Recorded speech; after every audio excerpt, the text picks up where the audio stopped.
Welcome to the DFS Build NBA edition. I'm Kevin Roberts, ready to go over this two-game slate at DraftKings for Tuesday, May 14th. Hopefully you did some winning yesterday, handed out some pretty good picks. But the one spot that I really went wrong was I went Luka over Tatum and SGA. Luka was fine, but he still just has not exhibited that ceiling that we're accustomed to seeing. Just kind of, Luka floor, which isn't the worst thing in the world, but it didn't lead to any winning for this guy right here. So hopefully you did do some winning, and if you had some success, please let me know in the comments below. Also, if this video helps you in any way, please give it a like and also consider subscribing to the channel. Both those things help out the community. Let me know I'm doing something right and help this thing grow. This video is sponsored by DFS Hero, so if you want to use a new lineup optimizer and play with some cool features, give them a shot. 15% off discount, so why not, right? All right, let's get into it. We got the Pacers and Knicks as the first game. The Pacers are 2-point dogs on the road. The series is tied 2-2, which is a little bit surprising after the first two games of the series, and the game is a 217 total. So it is, again, a two-game slate. That's just the way these NBA DFS slates are going to be. So as far as stacking goes, if you were going to stack one game heavily, this would be the game to do it. It is the game with the faster pace. The Pacers do not defend well, and it has a tighter spread and a higher total. So literally every box is checked off for this to be the game of the night. Also, it looks like a pretty good spot for value and high-end studs, especially when you look at value for pricey studs too. So, all right, on the Pacers side, Tyrese Haliburton is questionable, but he actually should play. He has been smashing lately. They blew out the Knicks in the last game, so he only had 20 real points and 37 fantasy points, but that was in 28 minutes. So he was on pace to absolutely crush. In the previous two games, he had 58-plus fantasy points in both games. So Haliburton is dialed in. He looks like a good play. His price is elevated 8.7K, so that is a big reason for his ownership coming all the way down to 13%. If he's going to be that low owned, I will definitely have some interest in him, especially if I'm stacking this game or going heavily on it. I'm not a huge fan of the price, but as we know, Haliburton was a lot more expensive than this during the regular season, and we know what his ceiling can be. He does have a 22% boom rating at DFS Hero, and as we've seen, he has no issues carving up the Knicks right now. 34 and 35 plus real points in two of the last three games. So his game one struggles are very much in the rearview mirror. So if you don't want to pay all the way up for 8-7 and you want to like go past him to get like a chalkier Jalen Brunson or something, I don't have a problem with that. But Haliburton looks totally fine, and especially as an unowned stud on this slate, I like him a good deal. Pascal Siakam at 7.5, he's getting to be a little bit too cheap. He has not really shown up on a high level in the series yet. He has not topped 40 fantasy points in the series once. It's a far cry from the guy he was in the first two games in the Milwaukee Bucks series. He was absolutely crushing the Bucks. But I had noted a long time ago that was not going to be sustainable, and it really wasn't. He totally, went the other way, and he's exhibited no ceiling so far in this series either. So it's obviously not a great matchup. We've known that for a while. The Knicks rank second against big men in the NBA. The only thing is he's only 20% owned, and he's come down to be a pretty good price. So I do have some interest in him. He's just not going to be a priority play for me. Miles Turner at 6.6K looks pretty good. He continues to be a pretty good price. He's just been inconsistent in this series. He had 34 fantasy points in game one, 17 in game two, 43 in game three, and then 30 in game four. The nice thing is, though, he obviously got it going in game three. Big time with the double-double and 43 fantasy points in 35 minutes. And in the last game, he was going to crush. He just wasn't needed because they completely housed the Knicks. So I think Turner is a really good value here. 6.6 is just too cheap for what he can do. He offers a nice ceiling. If he gets his blocks going to hit some threes, he is going to smash. So maybe it's recency bias because the blowout or just people liking other plays or whatever. But so far, the system is pegging him at 22% ownership. That is too low, in my opinion. So I like him quite a bit. TJ McConnell's price has come up at 5.1K. He's still in play just because he is pretty high usage off the bench, and he's a very good per-minute guy. He's in that range with Aaron Nesmith and Andrew Nembhard as far as like value for the Pacers, and they're all about the same price. So I guess of that trio, he feels like the best. He averages 1.19 fantasy points per minute on the year, and those guys don't come close to that. Obviously, those guys have a little bit more upside as just pure scorers, and they're both cheaper. So if you want to go that route because of those reasons, I don't have a problem with that. The only thing is Neesmith is $200 less and is coming in at 34% ownership, and McConnell's only coming at 24%, and Nembhard's coming in at 22% ownership. So none of them are like super, super chalky. Neesmith is getting there for sure. 34% owned on a 2-game slate is plenty chalky enough to call him chalk. But McConnell and Nembhard aren't really that owned, and they're all similarly priced, and McConnell projects the best. So if he's going to be only 25% owned and way less owned than Neesmith, McConnell feels like an easy play for me. The only issue at all is he's not like a mega priority. Like you're not going to start your builds with TJ McConnell or anything. And you're not going to go in thinking, you need to get like 80% exposure to McConnell or something crazy. So he's a good play. And if you're in that range and it works, I think McConnell's the way to go. But if you end up having to decide with and go with Neesmith because you only have, because you're negative 200 on your salary and you can't afford McConnell, I think that's okay. There's nothing wrong with that. And then obviously same with Nembhard if you drop down. For punts, Obi Toppin is pushing for 20 minutes. Isaiah Jackson got a little more run last game, so his upside might feel a little bit inflated. Last game he had 19 minutes in a blowout. 13 minutes the previous game. He had top 15 minutes in any other game in this series. So I think what you can realistically expect is about 15 minutes max for him, unless the game just, gets out of control.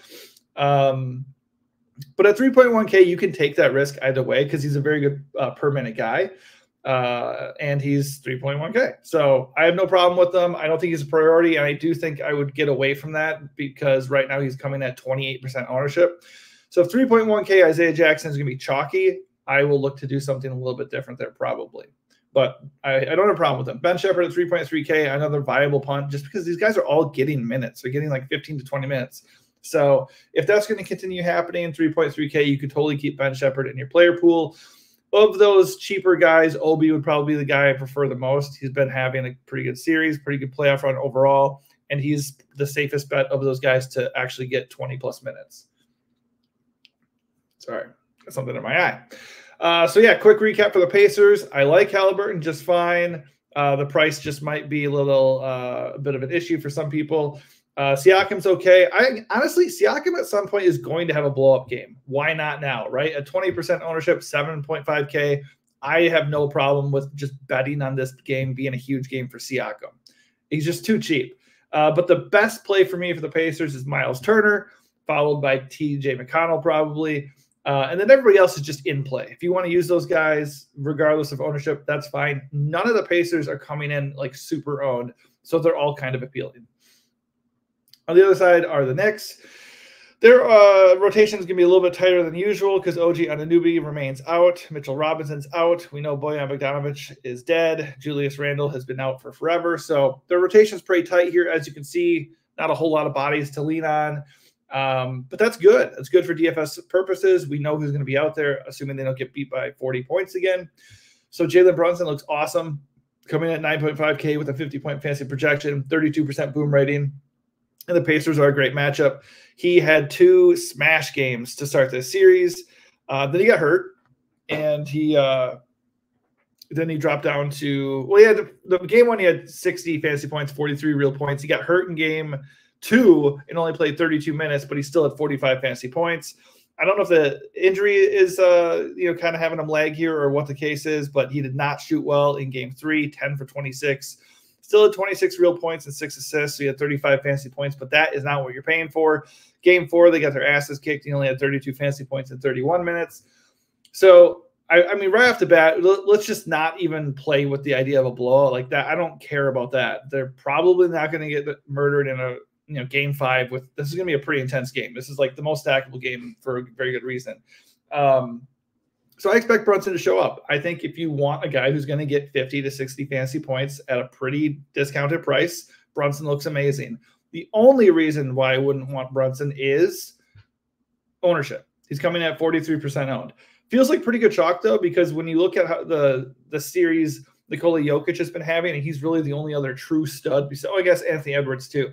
But so like on this slate, when you're looking at Pacers, Knicks, Wolves, and Nuggets guys, you're really looking, if you're going to build around one stud, it's Jokic, Anthony Edwards, or Jalen Brunson. And Brunson just over the entire playoffs has been the most consistent guy and the best value when you look at high-end options and their prices. So 9.5K for a guy who can get 50-plus fantasy points fairly easily.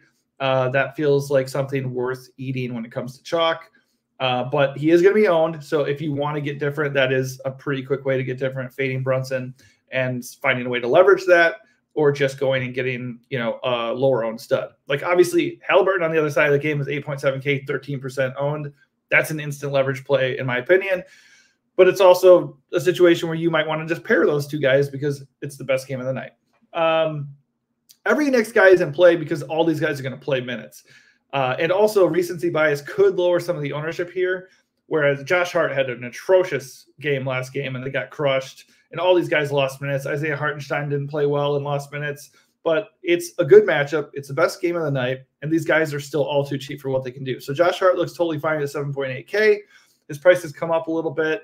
But he's still a triple-double threat. Very realistic double-double threat for sure. He's a little bit too cheap for what he can do and who he's been like throughout the entire playoffs. Until this last game, his worst game was 36 fantasy points. And he had numerous games with 40 and 50-plus fantasy points. So I love Josh Hart. I have no problem with him. I like that he's only 30% owned. Obviously, another good leverage on Brunson would be Hart and then fade Brunson. And, that's fine if you want to do that. Dante DiVincenzo's price has come up to 7K. Pretty appropriate considering who he's been lately. I mean, obviously, every Knicks player bottomed out and did not play well in the last game. But before that, in this series, he had 35-plus fantasy points in each game, 46-plus fantasy points in two of the previous three leading into Game 4. So he had been feeling it. Then he shot 3 for 13. Nobody shot well. It is what it is. I expect him to show up in this game. And with no OG Anunoby, he's going to be leaned on even harder. So he's going to play like 45 minutes in this game probably. At 7K, that's too cheap for a guy who's going to play monster minutes and has displayed a nice ceiling and a pretty good floor in that role. The only issue with DiVincenzo, he's 55% owned. So I don't know. Do you want to eat that chalk if he's going to be that chalky with his price coming up? That's for you to decide. I'm okay with it. I don't have a problem. Like I said, I'm probably going to be stacking this game and not really worrying about the second game as much. So I'm just going to probably be banking on all those minutes generating actual, DFS points. Also really like Isaiah Hartenstein at 6K. He, like every other Knicks player, did not work out in the last game, but the game before that and the game before that, he had 39 minutes. So he's been a little bit inconsistent in the series, but it remains a very good matchup. The Pacers cannot stop anybody down low. So he has a clear path to a lot of rebounds, some blocks, and some easy buckets. So he just needs to avoid foul trouble and stay on the floor, and the game needs to stay close, and I think he'll smash at 6K. Precious Achiuwa has a role. You can probably expect 20 to 25 minutes. Same for Alec Burks and Miles McBride. I feel like Miles McBride is the safest here. I think, if I recall correctly, he started the second half of the last game. Obviously, they got murdered, so I don't know how much we can lean into that. I would prefer to just go with whoever starts the game, and hopefully that's Miles McBride. I just feel like he is, at this point, probably the safest play. And the nice thing is he's cheaper than Achiuwa, and of him, Achiuwa and Alec Burks, right now he comes in at the lowest ownership. All of their projections are similar. The prices are similar. So I would just go with the guy who's going to be the lowest owned probably. And also, if Alec Burks is going to be 31% owned, I think it's time we get off the Alec Burks train. Obviously, he's got a really nice usage rate in this offense right now, and that could just balloon and make me look stupid here. But he's had back-to-back solid games. I mean, really good games for his price. But I just don't know how sustainable Alec Burks is. Chalk Alec Burks in the playoffs. I don't like it. Relative to the slate and his price and his role, you absolutely can play Alec Burks and feel relatively good about it. But I personally just think if I'm doing a lot of lineups, I'm going to be a little bit underweight on chalky Alec Burks. All right, next game, we have Minnesota at Denver. This series is also tied 2-2. Denver went down on 2-0 hole and then just completely slapped the Wolves around in game 3 and then also held on for a game 4 win. So another huge game 5. There is a good amount of ownership going to this game. And honestly, you could argue for it for sure, just because it's as just of a tense setting as the first game. It's just not as good of a DFS environment.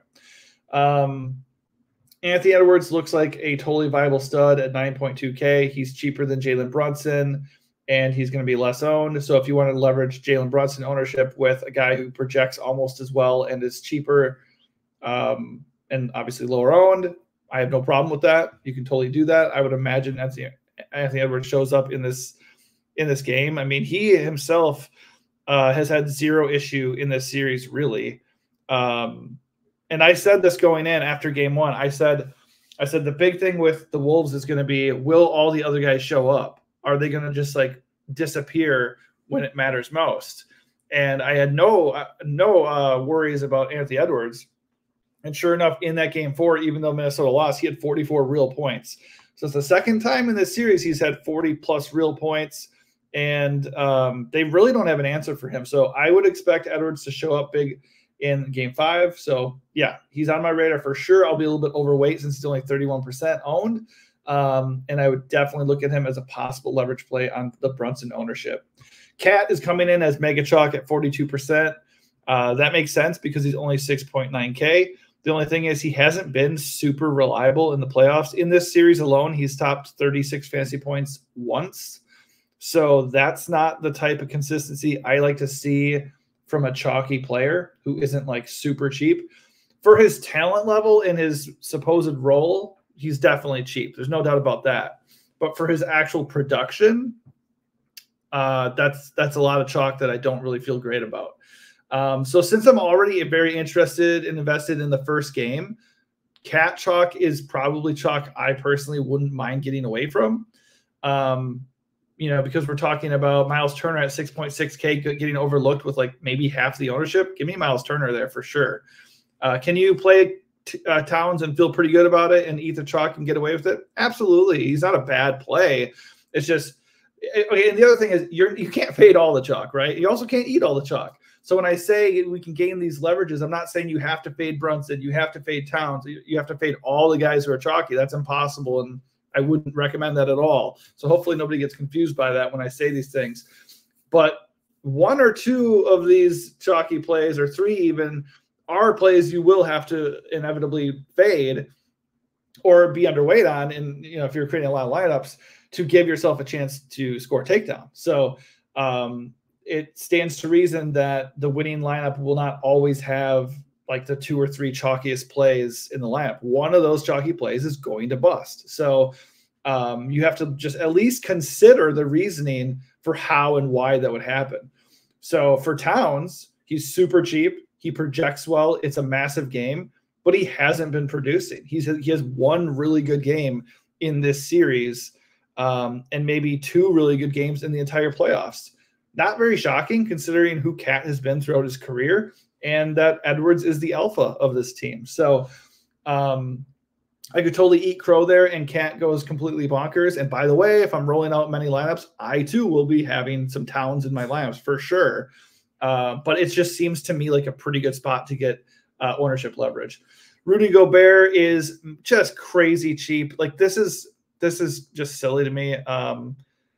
He hasn't really been smashing in the series, but he's got one of the best floors of anybody on the slate. And obviously he's needed to try to slow down Jokic. If you're looking at Cat and Rudy, I said this last time, and the price discrepancy has increased. Cat is now 6.9 and Rudy's all the way down to 6.3. We know he's going to play 35 to 40 minutes in a close game. We know he's needed for his defense, even though he hasn't been like really stopping Jokic. And we know he can get blocks and steals, and he's a very relatively safe double-double threat, even though he hasn't been scoring very well in the series. 6.3 is too cheap. So I really like him. Right now, if I was choosing between him and Hartenstein, I would choose him just because I feel like he's got the better floor and ceiling. He just feels a little bit safer. He's only 300 more. He's not super owned at 32%. So I think he's a pretty good leverage play on Cat. Again, if you don't want to use Cat, I think pivoting to Rudy is pretty appealing. Mike Conley is forever just there. If you want to play Mike Conley, I won't say you can't. 5.7 is a pretty good price for a balanced point guard who's going to get like 35 plus minutes in a close game. The only problem is he doesn't have a ceiling. He had 37 fantasy points in game 1, and that was his best game of the playoffs. So that's as good as it gets for Mike Conley, probably. Cue the 50-point fantasy game for Mike Conley tonight, right? Because I said that. It's like literally how it goes every time. So maybe go overweight on Mike Conley. I don't know. All I know is who he has been historically, who he has been in this series, and who he has been through the entire playoffs. And that's kind of just a guy. So at 5.7, is he an okay last guy in? Sure. Just don't expect him to go absolutely bonkers and be the reason why you win. Naz Reid and Jaden McDaniels both at 4.5 and 4.3K look like pretty good value. Let's see here. Yeah, Naz is going to get maybe 20 to 25 minutes if he's lucky. Jaden McDaniels is just the safer minutes play. It's really a tough spot because they're both coming in at decent ownership at 20 and 25%. That's not enough to get me off of either of them, though, of course. Naz Reid is the way better per minute guy. He doubles Jaden McDaniels' actual production when he's out there. The only problem is Jaden McDaniels is the guy who gets monster minutes, 38 minutes in his last game, 39 minutes in game 1. When he's not in foul trouble, he's going to get a ton of minutes. If he is in foul trouble, though, those minutes are going to go to Naz Reid. So for these two, I would just play the ownership game. And right now, that has me on Naz Reid. He's $200 more, which means nothing. He projects better, which doesn't mean nothing. And he's less owned, which also doesn't mean nothing. So as things stand, the field is on McDaniels for 25%. And he has safer minutes, but he doesn't do much when he's out there. So we could just hope that he gets in foul trouble and Naz Reid gets 25 to 30 minutes off the bench and smashes. And right now, that's probably what I'm going to do. As far as other Minnesota guys, Nickeil Alexander-Walker, about 25 minutes. He has been absolutely ghastly in this series. He's topped 10 fantasy points once. So good luck with that. I mean, we know he can get going as a scorer sometimes, but he's just so low on the pecking order for them that I don't know if it's really worth it. He's there. He exists.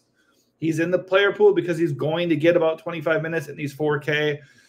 So at just 10% ownership, I think he's an okay GPP flyer, but I wouldn't feel really good about it. On the Denver side, Jamal Murray is questionable, but he should play because this is what keeps happening. He feels like perhaps the best high-end value of the entire slate. It's a huge Game 5 at home. I think Jamal Murray is going to smash here. He is too cheap for what he can do. 7.6K is too cheap. He's kind of rebounded in the series. He struggled mightily in the first 2 games, and since then he has had 42 and 41 fantasy points. Really found his shot lately too. Been shooting about 50% from the floor over the last 2 games. So while that isn't necessarily a lock to continue with Mike Conley all over him, I think it will. I think 7.6 is too cheap. I love that he's only 21% owned. So for me right now, if that ownership sticks, I think Jamal Murray is a core play to end this slate. I love him. Jokic has been like a way better producer than like Luka on this in the playoffs so far. He's had like a monster. He had 75 fantasy points, 79 fantasy points in 2 games against the Lakers, 67 fantasy points 2 games ago against the Wolves. In this series, he has 3 60-plus fantasy point games, 4 over 59. I'm sorry, 3 over 59, 2 60-plus fantasy points. So when you compare him to like Luka, it doesn't really apply to the slate, but when you compare him to Luka, he's been much more worth his 11-plus K salary. But relative to these slates and the way the playoffs have been going, these 11-plus K guys just haven't really been needed. But you do just need somebody to kind of get close to where they're at. I like that Jokic is coming at 34% ownership because he doesn't project like amazingly compared to where he has projected in the past. I mean, 60 fantasy points is 60 fantasy points. But I just don't think you need him here, and I'll gladly watch other people pay for him. I'll go get Jamal Murray to close out this slate, and I'll go get some of the best plays in the first game of the night. And if you get to Anthony Edwards, that's fine too. I think Anthony Edwards and Brunson are two very comparable plays to Jokic. And I bet Jokic will get about 60 to 65 fantasy points. And both of those guys are very capable of finishing right behind him, which is all you need them to do. Michael Porter Jr. and Aaron Gordon are too cheap. Doesn't mean they're absolute smash plays, but they just are cheap for what they can do. Aaron Gordon went nuts in the last game. I think he had 27 real points, 50 fantasy points. I think this is a situation where these guys just kind of take turns having big games. I don't really expect Aaron Gordon to go off like that a second game in a row. Whereas Michael Porter Jr. has not really been consistent in the series. Here are his point totals so far: 29, 21, 4. Ugh. Yeah, not great. So he's been really inconsistent, but if things are going to balance out, maybe this is the game where he gets it going again. I don't know. I just think right now he's carrying less ownership than Aaron Gordon. They're similar price. He projects a little bit better. So I think I prefer him. That doesn't mean Aaron Gordon's a bad play or that you have to fade him because I said that. I just think for tournaments, Michael Porter Jr. makes more sense. KCP, Kentavious Caldwell-Pope. He is 4.4K. He plays 30 to 35 minutes. In a close game, he'll play 35 plus minutes for sure. 3-and-D guy, I feel like I say the same thing every time I talk about him. It's just, can he hit his shots, get some steals and a couple of rebounds or something and pay off? He's fine. At 15% ownership, I like that he's not owned. So at 4.4K, nothing wrong with him. He's just not going to – he's probably not going to break the slate is all. If you like him better than some of the other chalky value and you can get him at 15%, I don't hate that at all. Christian Brown is coming in at 30% because it's 3.4K and because he played 25 minutes in the last game. So if they're going to trust Christian Brown to come in and play 25 minutes, yeah, he looks pretty good at 3.4K. The problem is he's really chalky. So if Christian Brown is going to be chalky, I'm going to look at one of those Pacers guys in that price range, or I'm going to pay $1,000 more and go get his teammate KCP and go that route. The only issue is I believe Reggie Jackson missed the last game. No, he did play last game. He only played 9 minutes. I feel like somebody else missed, though. No, maybe I'm wrong. At any rate, I don't know if we can really trust Christian Brown to get that many minutes again. If you think he will, he's a good play at 3.4K because minutes are currency in DFS. If you just don't trust him in general and don't want to eat 30% owned Christian Brown, you can join me and go a different route. I say route, I meant route.